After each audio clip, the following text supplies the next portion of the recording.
pues sí, se da espontáneamente. ¿Sí? Nosotros no intervenimos. Es un ejemplo de autoorganización, así como la membrana celular, nuestras células, surgió de una autoorganización. Entonces aquí, por ejemplo, tenemos dos vasos, nada más que uno de esos vasos tiene un grabado. Ese grabado provoca una irregularidad en la superficie que al final de cuentas se manifiesta como que una cerveza burbujeante, ¿no? Precisamente esa impureza provoca la nucleación. En este caso es una irregularidad. Y hay hasta, bueno, este fenómeno tan común, y aquí encontré este video en YouTube, no así de que wow, algo revolucionario. Con la nucleación podemos calentar objetos sin necesidad de usar tanta energía, ¿no? Y ahí presenta un ejemplo en donde dice, no, pues no usamos electrodos, o sea, como normalmente cuando ustedes meten una resistencia para calentar agua, pues también van a haber burbujitas, eso no se están refiriendo aquí. Aquí se están refiriendo a que tienen una especie, no es un electrodo, es un material que está que tiene una cosa que le conocen como activador, o sea, que activa esta nucleación. Entonces, este activador recibe una descarga eléctrica y empieza a crear burbujas dentro del fluido, en este caso. Entonces, ahí van a poner su activador.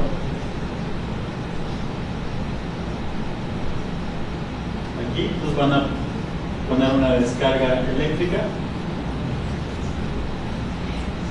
Y eso produce estas burbujas de jabón y un incremento en la temperatura. ¿Sí? Un incremento en la temperatura, ¿no? Y así como, wow, nucleación. Los átomos se calientan y se desprenden los hidrógenos y los oxígenos. Se calienta el agua por medio de nucleación. No hay una corriente como tal, como sería en una resistencia.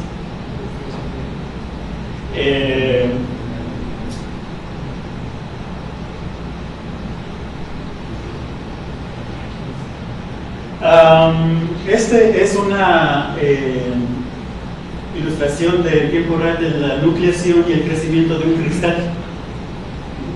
Entonces estos cristalitos que están ahí están creciendo. Primero se forma una gota.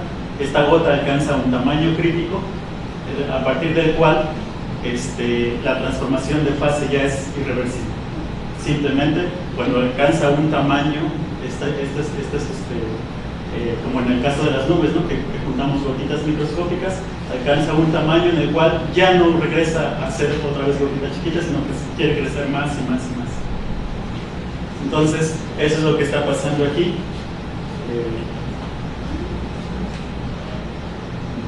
Entonces empieza a crecer el cristal, ¿no? Entonces está comiendo el material que está alrededor, y se está formando la simetría cristalina asociada con esa sustancia. Aquí traigo un coloide. Este coloide está preparado de tal manera que puede crear cristales. Bueno, que puede sufrir cristalización, pero lo que tienen los coloides es que son materiales blandos, muy frágiles, con un pequeño, en este caso con una agitación, ya formalmente, con un esfuerzo cortante. Entonces podemos derretir este cristal, pero lo soltamos y otra vez se vuelve a formar casi instantáneamente. Entonces, aquí, ahí lo pueden ver, a ver si les da la perspectiva de la luz para que puedan ver los cristalitos que se forman. Entonces, ¿cómo se describe este fenómeno de nucleación? A nivel clásico se describe de la siguiente manera.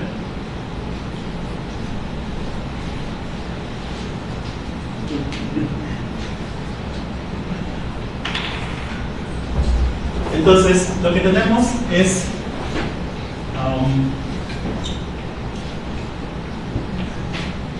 tenemos un líquido en el cual, debido a las condiciones, por ejemplo, cuando ustedes meten agua en el refrigerador, si esta agua no tiene impurezas, si es agua limpia, ustedes la pueden llevar a temperaturas menores que 0 grados y aún así no la van a congelar. ¿Sí? Entonces decimos que el agua está súper enfriada, o sea, porque está más... se enfrió a una temperatura más abajo del punto de solidificación. Ajá. Pero sigue siendo líquido. ¿Sí? Y eso es precisamente porque no ha podido nuclear, porque no hay impurezas. ¿Sí? Entonces la nucleación puede ocurrir en sistemas homogéneos sin heterogeneidades, pero le va a tomar mucho tiempo. Entonces hay, por ejemplo, una simulación de eso precisamente, una simulación por computadora, que lo que tuvo que simular fue un tiempo de 7 años para empezar a observar el crecimiento, o sea, la aparición de la fase sólida, o sea, el hielo. ¿Sí? 7 años. Entonces, bueno, pero ¿qué es lo que pasa? Bueno, supongamos que aquí, y otra cosa, que la nucleación es un proceso estocástico, es decir, que de momento va a aparecer aquí una gotita, o sea, de mayor densidad. Bueno, en este caso, como estamos hablando de que el líquido se va a transformar en sólido, entonces va a aparecer un pequeño sólido aquí, con un cierto orden. ¿Sí? Pero igual, debido a las condiciones, pues se va a destruir, y va a aparecer otro por aquí, se va a destruir, o sea, se va a desintegrar, se va a fundir y así sucesivamente. ¿Sí? Pero puede ocurrir que se encuentre con otro, ¿no? Y entonces ya se vuelve más grande, ¿no? Y así sucesivamente, hasta que alcanza un radio crítico en el cual ya irreversiblemente cristaliza.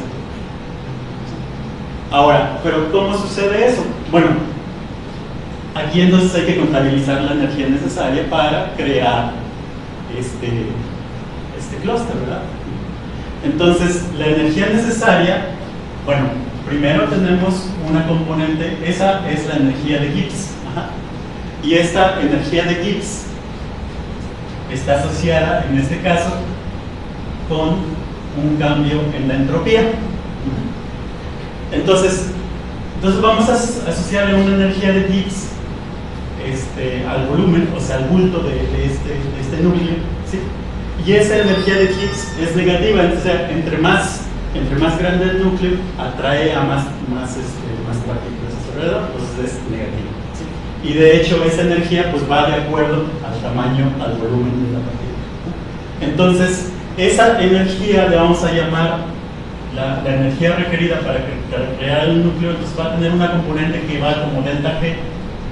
Entonces va a ser, digamos, una constante alfa por R al cubo, porque va como el tamaño de la partícula, por delta G, más, ahora, pero no es solo la energía volumétrica, también cuando viene una gota y se quiere integrar dentro de esta otra gota, tiene que romper, tiene que atravesar la tensión superficial, tiene que atravesar la barrera de energía impuesta por la superficie. ¿Sí?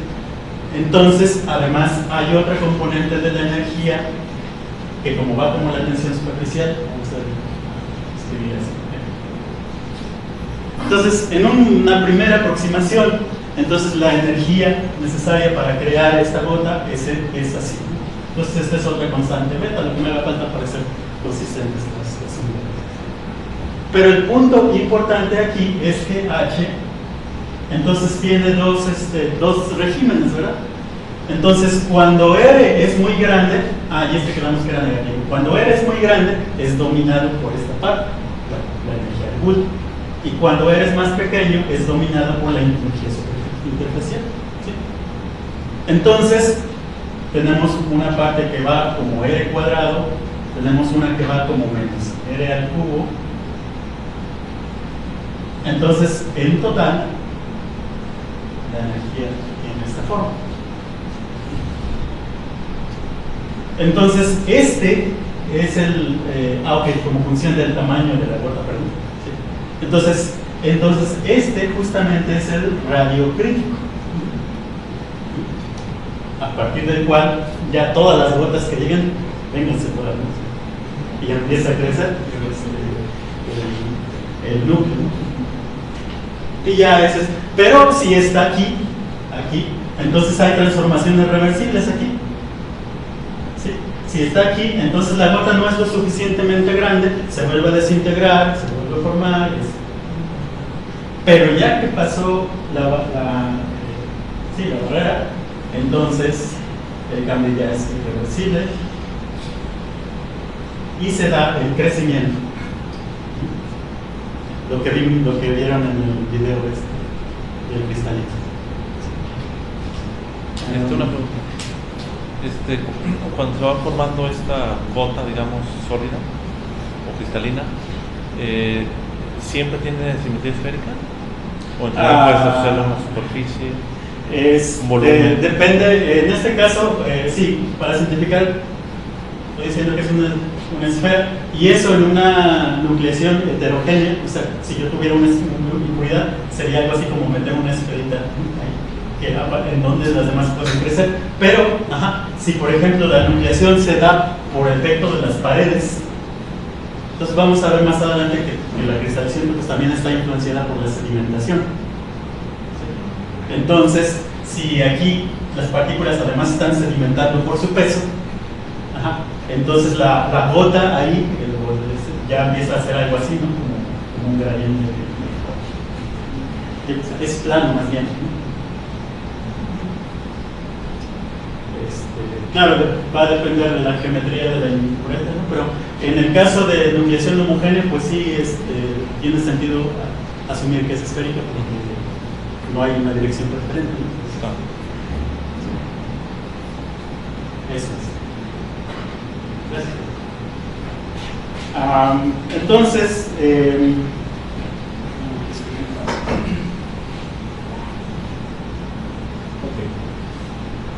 es la barrera de energía superficial, es esto, la fuerza impulsora, es la que dicta la cristalización, es esta, es una fuerza termodinámica, está relacionada con la energía de Gibbs. Ahora, si la nucleación es heterogénea, significa que yo previamente puse unas impurezas, a partir de las cuales empieza a crecer el núcleo. Entonces, es decir, ya existe un volumen, le ponemos un volumen, ¿no? Eso es lo que pasa con cuando dicen, bueno, pues vamos a, no sé qué es lo que echan en el cielo para provocar más la lluvia, ¿no? Bueno, los pueblitos tienen eso de que vamos a echar puentes para que llueva. Sí.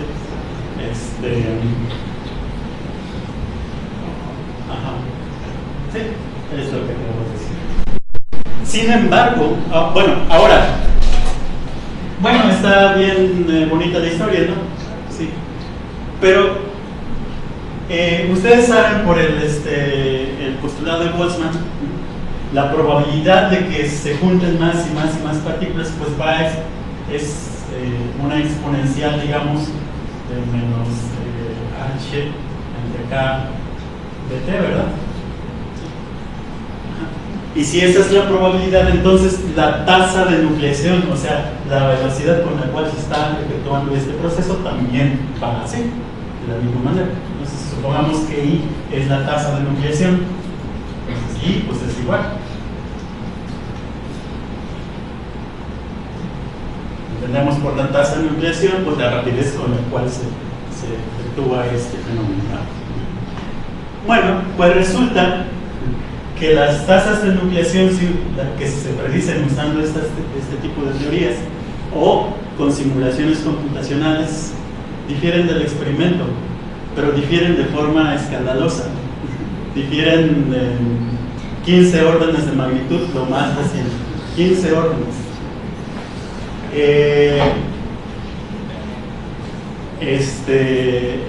Bueno, solamente hay una predicción peor en la física, es una que se refiere en cosmología, que difiere en 100 órdenes de magnitud. O sea, pero 15 órdenes, ¿qué es eso, no? Entonces, resulta que entonces no sé nada acerca de esto, porque pues eso es lo que, esta idea aparentemente brillante, sencilla, y normalmente la sencillez conduce a cosas razonables, pero no, resulta que difieren mucho, ¿no? Entonces, este es un problema clásico. La teoría de clase, esto es lo que acabo de escribir aquí, es la teoría clásica de la nucleación. Y esta teoría tiene más de 100 años. Tuvo que esperar muchísimo tiempo para poder ser contrastada con el experimento, ¿no? Hasta los 60s, cuando ya teníamos computadoras capaces con las cuales podemos calcular diagramas de fase y cinética de cristalización, podemos simular, ¿verdad?, una computadora. Y entonces fue cuando nos dimos cuenta, caray, la teoría clásica no funciona. Pero entonces, ¿cómo es que se usa? Pero sí funciona de algo, porque lo que se hace es lo opuesto, se ajusta mejor. Bueno, no te sirve para predecir, pero sí lo puedes ajustar los parámetros para que te predizca, para que te haga un fit. Ok, entonces este es un problema viejísimo. Por alguna extraña razón a mí me gustan los problemas de problemas que aún no existe una teoría de la nucleación o de que predizca tasas de crecimiento de cristales. No la hay, ¿no? Y ese es el motivo por el cual seguimos analizando este problema sencillo.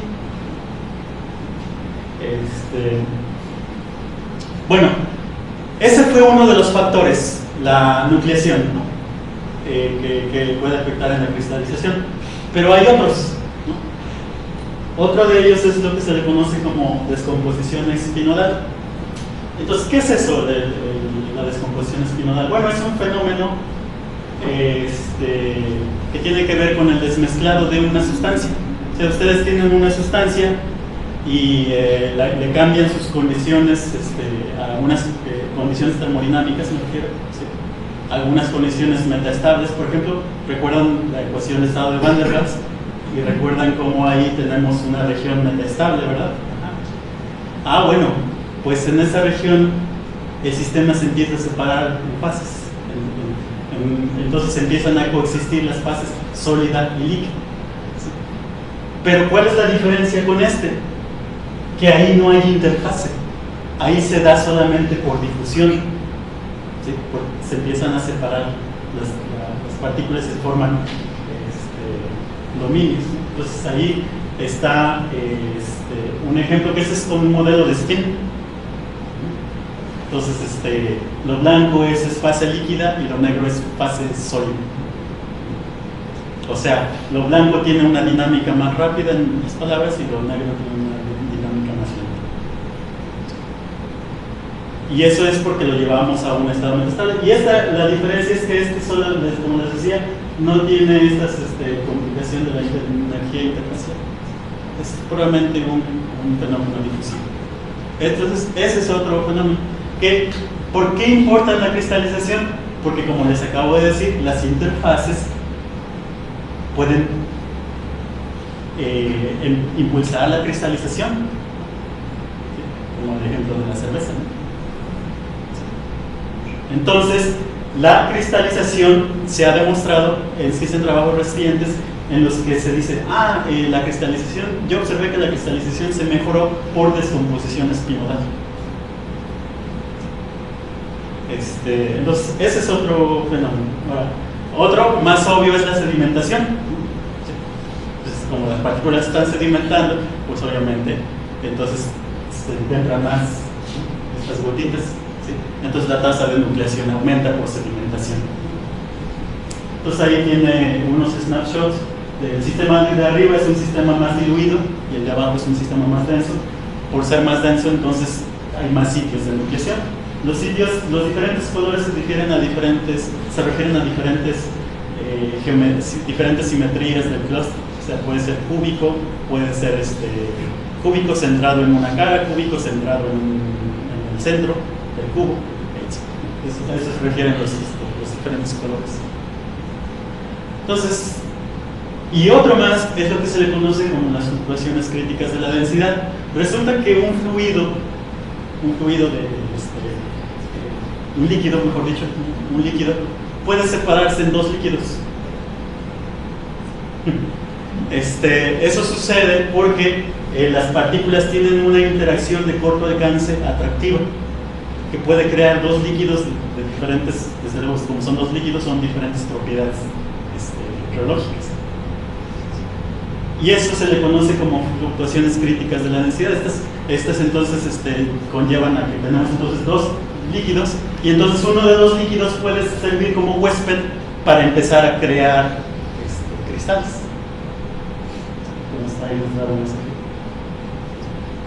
Entonces, ese es otro de los fenómenos. Bueno, ¿por qué les hablé de todos estos fenómenos? Porque en nuestro estudio con un sistema modelo, pues vamos a discernir cuáles sí entran y cuáles no entran en nuestro caso de estudio. Y entonces ahí faltó uno que no mencioné, que es preciso porque ese entra dentro de nuestro caso de estudio. Y para acabar esta parte, se me olvidó mencionar que la nucleación se da en sistemas de esferas duras. Ahí sí se ha observado que se da la nucleación. ¿Y qué son las esferas duras? Las esferas duras ustedes lo pueden imaginar como las bolitas de billar. Solamente interaccionan cuando se tocan. Entonces igual pueden imaginarse un líquido de esferas duras en donde las moléculas o las partículas interaccionan solamente cuando se tocan. Si no se tocan, van como una partícula libre. Entonces, resulta que los sistemas de esferas duras esos son más entendidos y ya se tiene más o menos un entendimiento de cómo procede la cristalización. Lo que sucede con las esferas duras es algo similar a la nucleación. Primero se empiezan a formar regiones densas, porque estas esferas se empiezan a empaquetar, ¿sí? Y después se llega al tamaño crítico y cristaliza. Y eso es porque las esferas duras se pueden densificar, porque como no interaccionan entre sí, más que solo cuando se tocan, pues estos pueden acercarse.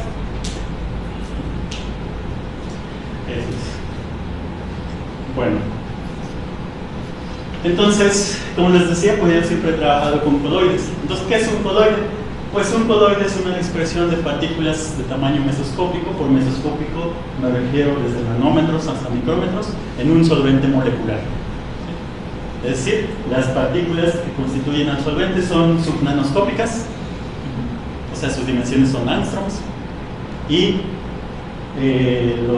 estas partículas coloidales tienen dimensiones desde nanómetros hasta micrómetros, ¿no?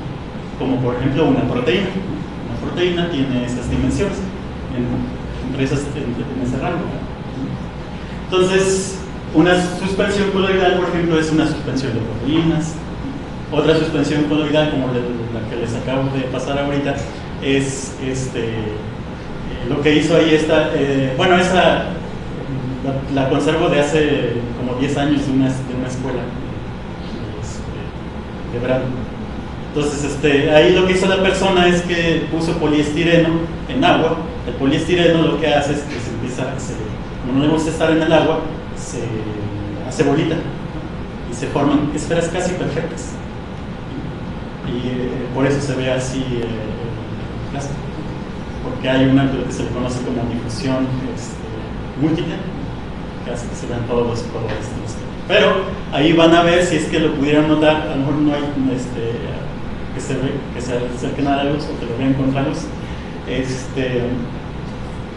Hay puntos de colores, ¿sí? Son cristales. Esos son las regiones con cristales. Ok, bueno, entonces la suspensión coloidal es eso, un conjunto de partículas mesoscópicas dispersas en un solvente molecular. Entonces, ¿pero qué tienen de ventaja? Bueno, trabajar con este mismo modelo. Pues lo bueno de este modelo es que es accesible a medirse. O sea, los procesos moleculares son muy difíciles de medir, ¿verdad? O sea, medir en qué tiempo viaja una molécula de agua hasta encontrarse con otra molécula de agua, pues yo creo que es imposible. En cambio, estos sí los podemos seguir, ¿verdad? Estos sí los podemos seguir porque sus escalas de tiempo características están entre nanómetros y segundos, inclusive hasta años algunos. Entonces eso quiere decir que podemos acceder a ellos, y más como sus tamaños son algunos de ellos están en el visible, ¿sí? Entonces los podemos ver con dispersiones, con métodos de dispersión. Si queremos ver muchos detalles, pues le echamos neutrones, vemos la dispersión de neutrones. Si no nos interesa tanto, pues rayos X, y si no, pues luz, dispersión de luz. Entonces, y todos estos métodos se han refinado para alcanzar todo ese espectro de escalas de tiempo y de longitud. Ok, entonces este es como el frasquito que les pasé de un sistema de esferas duras. Entonces lo que hacen aquí es que en vez de usar poliestireno, otra cosa que se le conoce como polimetilmetacrilato. Este polimetilmetacrilato no libera cargas en el agua, o sea, se queda casi descargado, entonces se ve simplemente como unas esferas de billar. Entonces lo que hacen aquí es que son diferentes densidades y va aumentando la densidad de izquierda a derecha. Entonces tienen la fase fluida, la que está más a la izquierda, una coexistencia de fluido cristal como el que tienen ahorita. Tienen un estado vítreo, ¿sí? Y lo que más se puede, que se le conoce como el close packing, el empaquetamiento que más se puede lograr. Entonces, como les decía, pues las esferas duras son sistemas en donde la energía potencial de interacción tiene una discontinuidad en el contacto. Sigma es el tamaño de las partículas. Entonces, diverge hacia infinito, crece hacia infinito en contacto. Y el sistema modelo que yo estudié aquí es un sistema de partículas cargadas dispersas en un solvente que está electrificado, que tiene electrolito. Entonces, por efecto del electrolito, las interacciones entre las partículas cargadas se apantallan. Entonces, un modelo sencillo para describir la interacción en ese sistema es el potencial tipo Yukawa. Ese potencial lo escribo ahí. Donde U pues es la carga renormalizada, bueno, es digamos la carga, pero no es la carga como tal la carga, sino que tiene por la presencia de todos los iones que están alrededor, no es la carga que le llamamos carga desnuda, o sea, la carga que estamos acostumbrados, sino que es una carga que está renormalizada, está corregida por la presencia de los iones que están alrededor. Esta es, como siempre, la constante dieléctrica. Kappa es lo que le llamamos el parámetro de apantallamiento. Entre más grande kappa, mayor es el apantallamiento de la interacción. Entonces, esto que está aquí es el diagrama de fase de un sistema de ese tipo, pero tiene la peculiaridad de que las partículas son muy pequeñas. Sí tienen carga, pero son muy pequeñas las partículas. Entonces, lo que está en el eje vertical es lo que se le conoce como el acoplamiento electrostático, que no es otra cosa más que esto que está aquí multiplicando la exponencial entre R. Entonces, se barran diferentes valores del acoplamiento electrostático y del apantallamiento electrostático, que es la capa que está ahí, dado en unas unidades convenientes. El punto es que, bueno, entonces este es el diagrama de fase. Entonces, debajo de esta línea, aquí, debajo de esta línea, tenemos al sistema en estado fluido, y arriba de esta línea lo tenemos en sólido.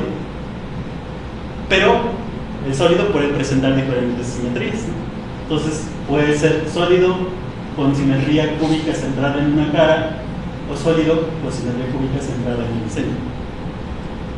Pues entonces tenemos una especie de punto triple, ¿verdad? para ese tipo de sistemas. Entonces yo estudié sistemas, bueno, estudiamos aquí sistemas que están en este intervalo, que quiere decir que tienen poco apantallamiento, que están en esta región.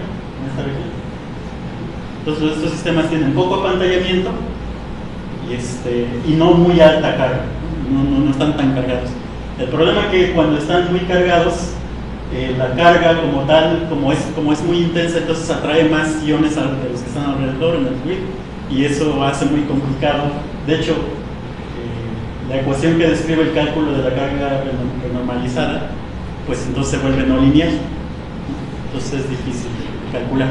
Entonces por eso me quedé mejor aquí en esta región bonita, ¿no? De 500 a 200 aquí y de alrededor de entre 0 y 1 de... Bueno, el 0 también es crítico, porque 0 significa que el rango del potencial es infinito, entonces tampoco tomé 0. Entonces hay por aquí. Entonces lo que voy a presentar resultados. Ahora, las interacciones en este tipo de sistemas, lo que pagamos por esta simplicidad de que los podemos observar es que en estos sistemas, además de las interacciones directas, así como la fuerza de Coulomb, etc., aparecen otro tipo de interacciones que se deben al flujo, al solvente que es afectado por el movimiento de los coloides. Entonces, por ejemplo, este coloide que se está moviendo hacia abajo, pues afecta el solvente hacia abajo, ¿sí? Y este que va hacia arriba, hacia arriba. Entonces, este solvente, pues se crea aquí como un remolinito, ¿no? Aquí entre los dos, que provoca una interacción repulsiva entre las dos partículas, sin que se toquen. Y ahora, el problema es que esta interacción es de n cuerpos, o sea, depende de las posiciones de todas las partículas. Entonces, una forma de atacar el problema es reducirlo a un problema de 2 cuartos. Simplemente decir, bueno, hago una aproximación de interacciones aditivas por pares, así como la ley de Coulomb. Y bueno, aquí insistiendo acerca de las interacciones hidrodinámicas, pues es un problema no lineal que presenta, por ejemplo, este tipo de inestabilidades.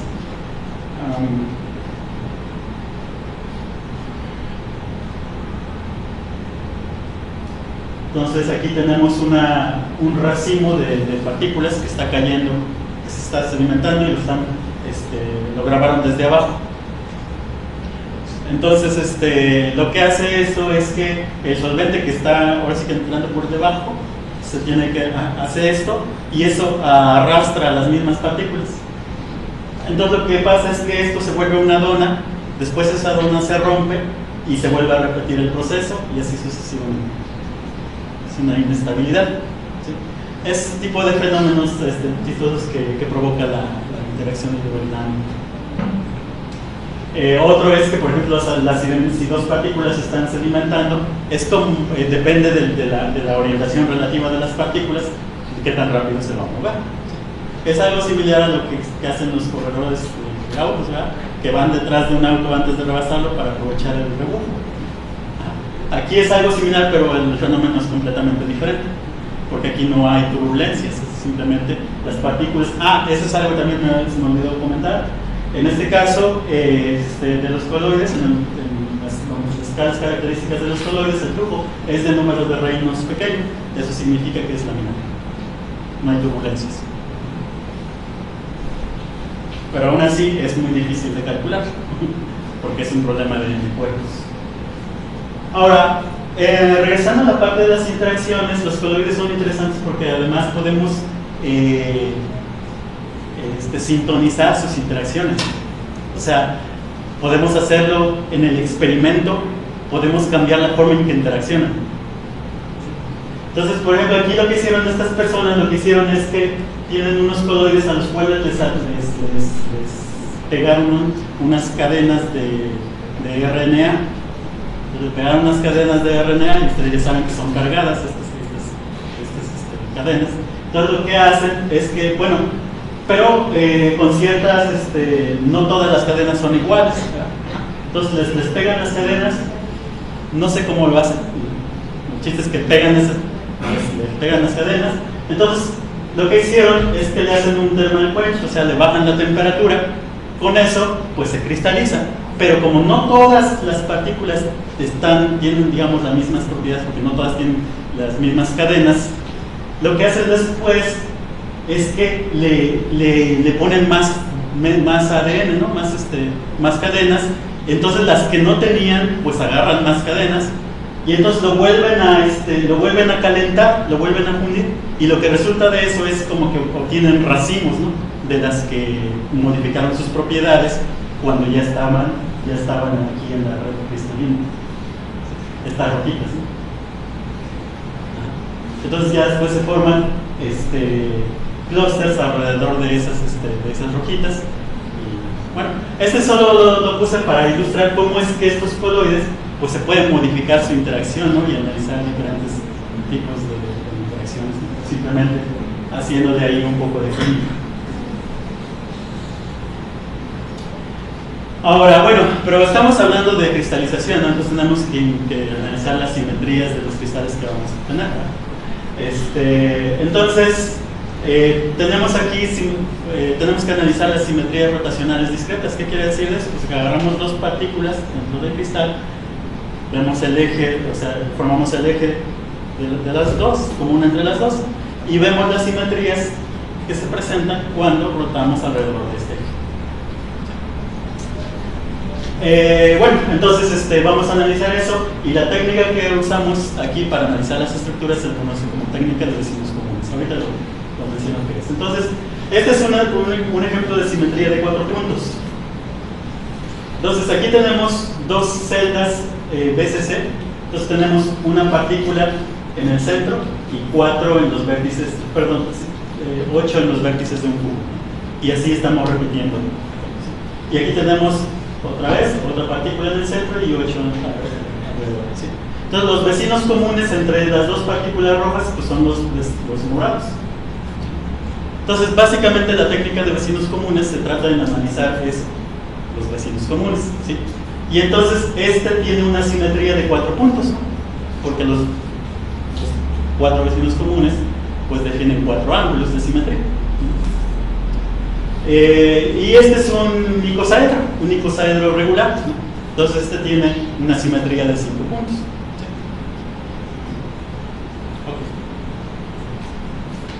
Okay. Entonces la técnica de los vecinos comunes es eso, pero no es va más allá. No solamente nos fijamos, por ejemplo, en estas dos partículas, sino en todas las que son vecinos cercanos. Entonces, otro vecino cercano, por ejemplo, es el que está en la diagonal. Entonces también analizamos los vecinos comunes que están en la diagonal. Entonces, ese no presenta una simetría como el 4 o el 5, ¿no? Pero que también es característico de un orden BCC.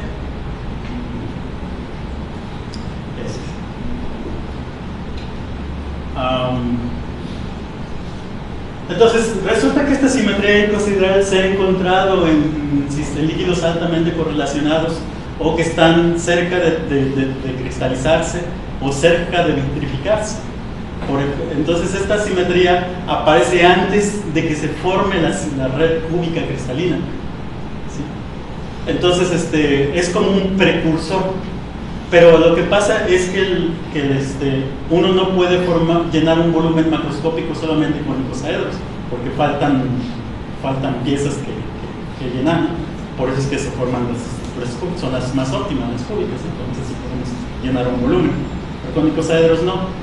Entonces, al principio de la cristalización se presentan icosaedros, pero se tienen que extinguir porque no son favorables. ¿Sí? Pero si no se cristaliza, si se vitrifica, siguen apareciendo. Entonces, como que siempre aparecen ahí cuando el líquido está altamente correlacionado.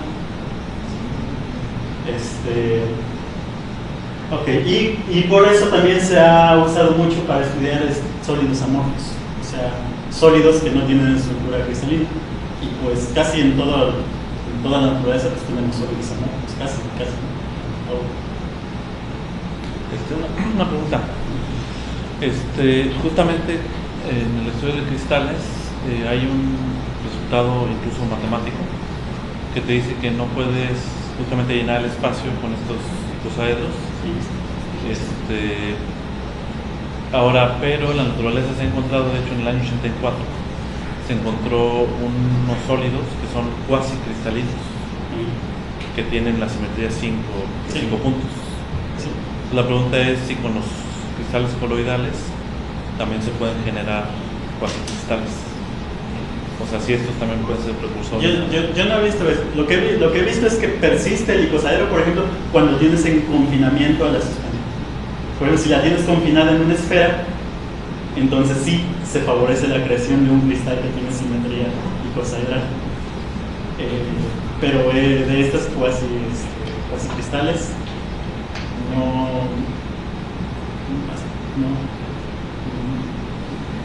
no lo sé. Entonces, otra cantidad una cantidad que voy a escribir aquí es la entropía de exceso. La entropía de exceso es simplemente, que voy a usar aquí para mi análisis, es la entropía de exceso. Y la entropía de exceso es simplemente la diferencia entre el valor de la entropía menos el valor de la entropía que contendría un gas ideal con las mismas condiciones de presión y densidad. Entonces, pero además la entropía, como ustedes recuerdan, algunos de ustedes ya saben, bueno, la entropía es, la interpretación de Gibbs es P en el logaritmo natural de P, ¿no? Ajá. O bien en la de Boltzmann, perdón, es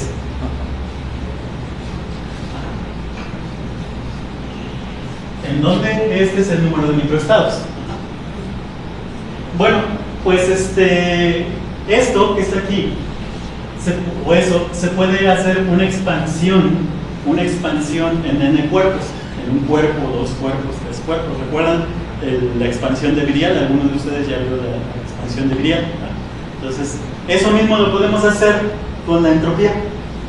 Entonces podemos escribir la entropía de un cuerpo, 2 cuerpos, la contribución de la entropía de un cuerpo, 2 cuerpos, etcétera, a la entropía total.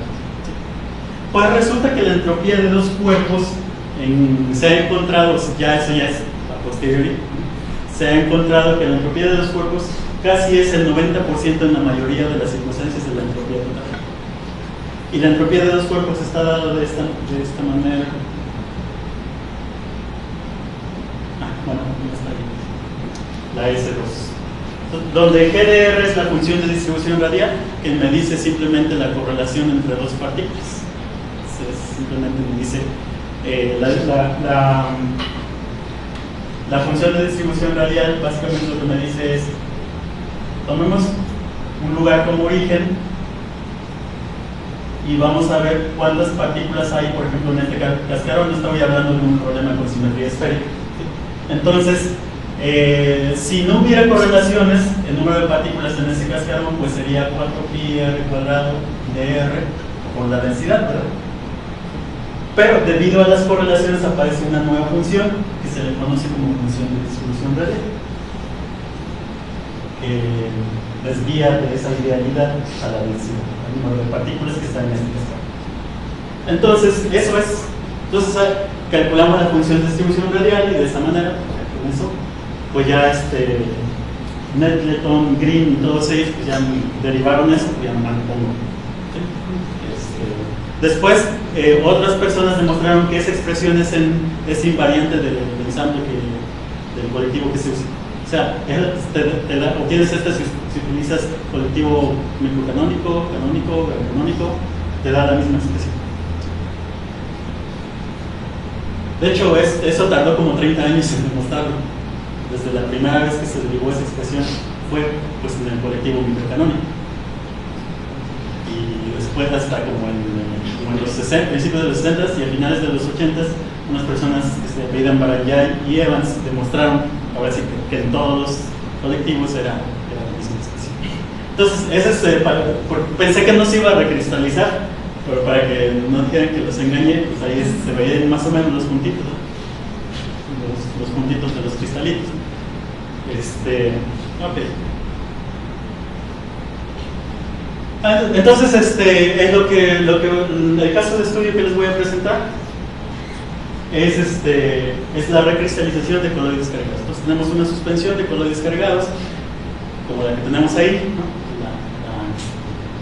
La agitamos, se deforma, bueno, se funde y otra vez se vuelve a recristalizar muy rápido. Entonces voy a presentarles rápidamente un análisis de ese fenómeno.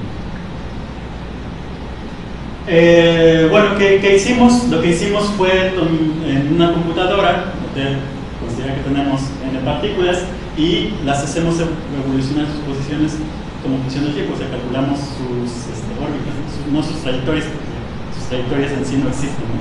Son partículas brownianas. Entonces hacemos esta evolución estocástica con simulación de dinámica browniana. Ajá. Entonces, como partimos del supuesto de que ya estaba fundido, entonces lo ponemos en cualquier estructura amorfa, pero con esa densidad ya debe de cristalizarse. Entonces está en una estructura amorfa, entonces esperamos que se recristalice con la simulación. Entonces le aplicamos en cada paso de la recristalización el análisis de vecinos comunes, es decir, agarramos todos los pares que hay en el sistema y analizamos las simetrías en torno al eje que une esas dos partes, esas partículas, con el análisis de vecinos comunes. Y usamos la aproximación de la entropía de los cuerpos para hacer más análisis, ¿no? Entonces aquí es más detalles acerca de la técnica de vecinos comunes. Entonces estos son vecinos comunes, perdón, estos son vecinos comunes, los que están unidos por la línea cian.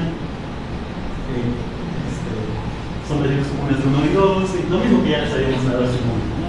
Es simplemente para ilustrar explícitamente las topologías involucradas. Bueno, el punto es que estos son, esto se le da una terminología, se le dice que es tenemos 4 vecinos comunes, 4 lazos entre ellos, y podemos conectar una trayectoria continua de 4 lazos entre ellos, ¿no? Entonces decimos que tenemos una topología 4-4-4.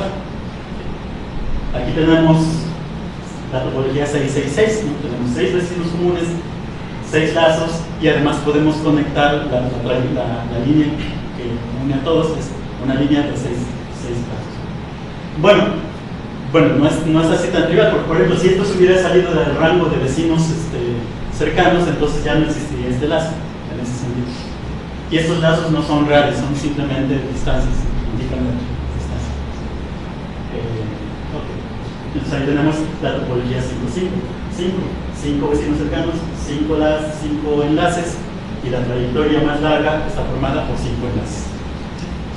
Entonces en los VCCs que encontramos en esta simulación, de hecho encontramos más bien 6-6-5, o sea, uno de ellos aparecía cortado, uno de los enlaces. Que seguramente es inherente al método de simulación que se está empleando, porque se tiene un baño térmico que está provocando el desplazamiento de torque. Entonces, pues, ¿qué es lo que hicimos? Pues contabilizar todos de estos pares, contamos cuántos me dan simetría. ¿Cuántos me dan simetría icosaedral? ¿Cuántos me dan simetría BCC? ¿Cuántos me dan simetría FCC?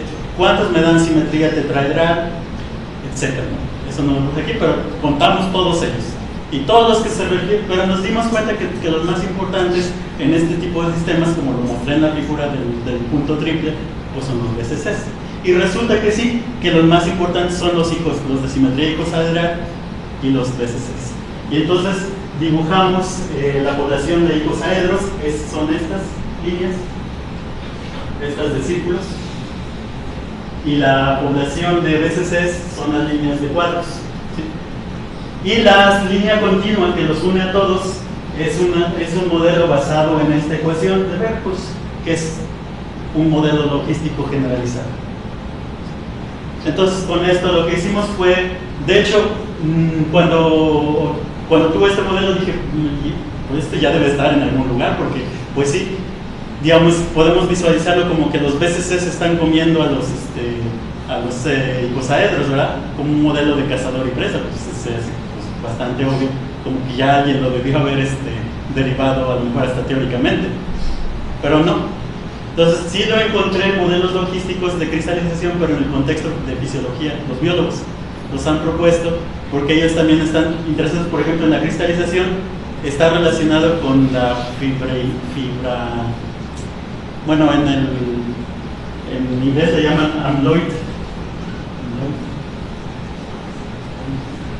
formation,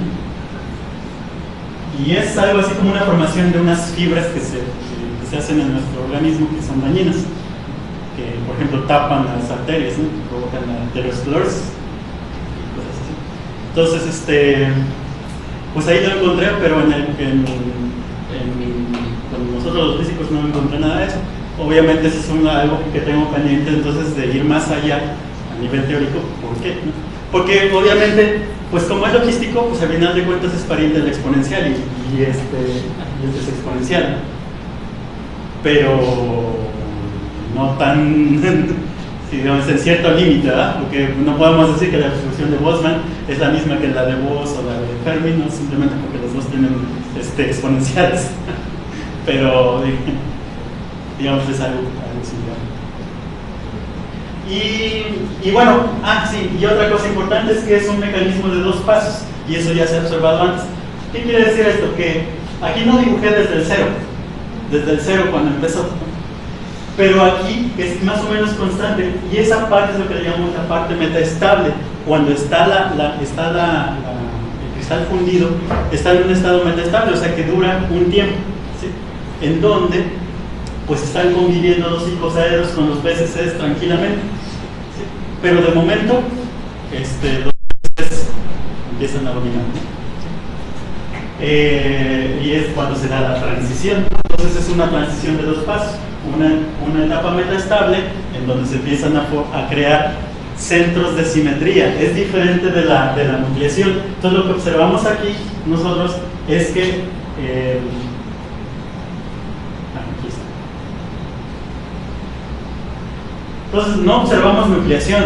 Esto es cuando apenas está en el estado metaestable, y aquí es cuando ya casi está cristalizado. Entonces, si ustedes ven, no se ve ninguna gota, no se ve que haya un clúster ahí, sino que todo se ve homogéneamente distinguido, ¿sí? Tampoco se ve que haya descomposición espinodal. No tenemos aquí una parte azul y una parte blanca, ¿no? La parte azul indica partículas que están rodeadas por un entorno BCC. Entonces es homogéneo, ¿sí?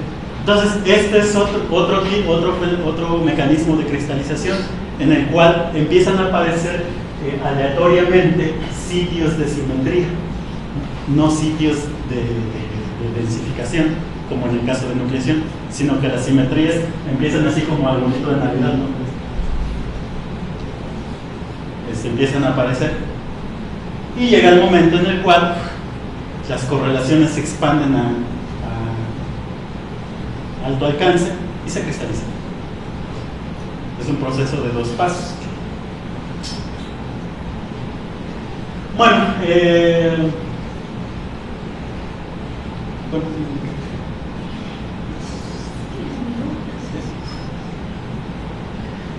entonces, ya para terminar, esa es mi conclusión. Ahorita les voy a dar todas las conclusiones, pero ahí le voy a dejar la parte de la cinética de cristalización, y ahora les voy a platicar de un cálculo adjunto que hicimos en este trabajo. Entonces, evaluamos la entropía de exceso, pero lo hicimos para sistemas cargados, coloidales cargados. Lo hicimos para sistemas con potenciales de Lennard-Jones. Lo hicimos para un potencial de n cuerpos que se conoce como el potencial de Gupta, que nos presentó Iván hace unos días, de estos que ocupan en estado sólido. ¿Sí? Lo hicimos para diferentes valores de la constante de acotamiento electrostático. Bueno, entonces dibujamos la entropía, pero ¿qué es? Bueno, este eje es la población de icosaedros a BCCs o FCCs, porque dependiendo si es Lennard-Jones, se va a FCCs. No, si es Lennard-Jones, se va a BCCs, y si es Gupta, es FCCs. Entonces, dependiendo si es para Gupta o... Entonces, esa es la población de icosaedros y la población de simetrías públicas. Entonces, pues sí, nos dimos a la tarea de evaluar esto, pero la cosa era encontrar la cantidad que provoca la universalidad, ¿no? En este caso es el propio coeficiente entre icosaedros y cubos. Y es casi una ley universal.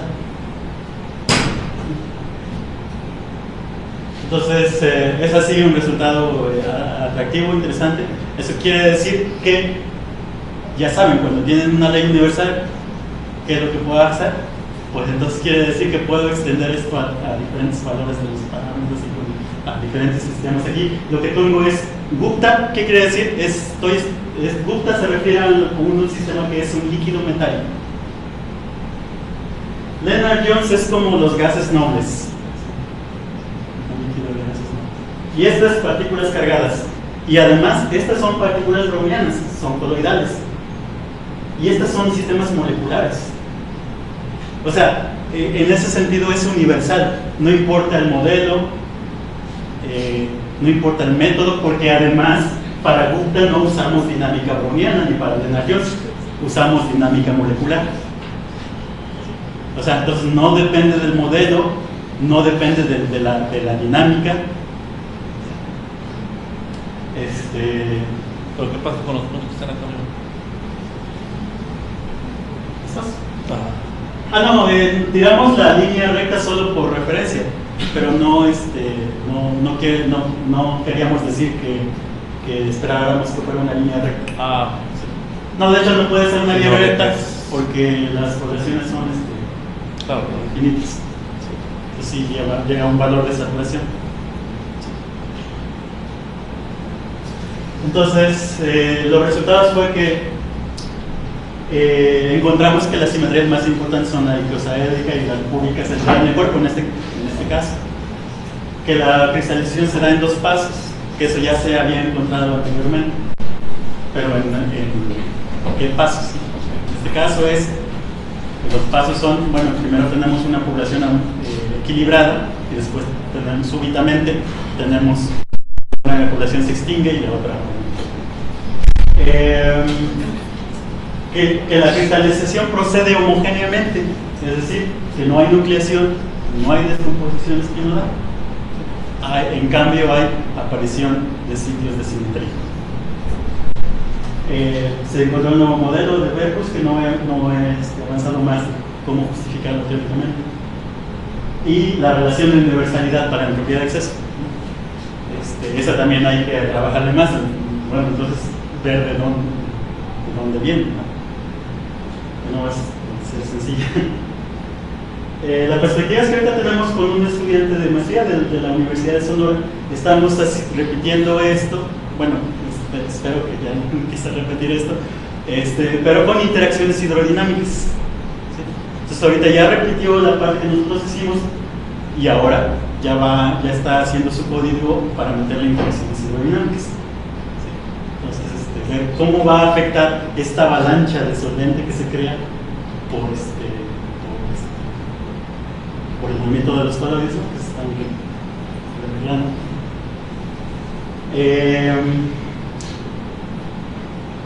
Hacer este mismo tipo de análisis, pero para esferas duras, en donde sí hay nucleación. Y bueno, nosotros ya les presenté nada más los resultados, pero pues obviamente aparecían otras simetrías, aparecían, les digo, tetraedros, otros tipos de simetrías, solo que esos eran en pequeña cantidad, pero ahí están. Entonces, ¿qué papel juegan? ¿Sí? Entonces tal vez tenemos que ver en la ventana de tiempo más corto con detalle, ¿no? ¿Qué es lo que está pasando? Y entender por qué el icosaedro es el que domina en el estado metastable. Ya se tienen estudios de hace unos 30 años casi de que los clústeres de un número pequeño, es decir, 70 partículas, 100 y tantas partículas, tienen simetría icosaedral con Lennard-Jones. Y eso se ha demostrado que es porque precisamente es la estructura que minimiza la energía. Entonces lo que hacen estas personas es que, por ejemplo en ese que les mostré de los coloides que les ponen cadenas de RNA, que sacan los racimos. Bueno, a esos racimos otra vez los volvieron a calentar para asegurar que el estado en el que quedaron es el de equilibrio, ¿sí? Entonces quiere decir que pues esos racimos pues tienen su paisaje de energía, ¿no? Que tienen crestas y valles, ¿no? Pero puede ser que la estructura que están en ese momento no es la de energía mínima, ¿sí? Entonces lo que hicieron fue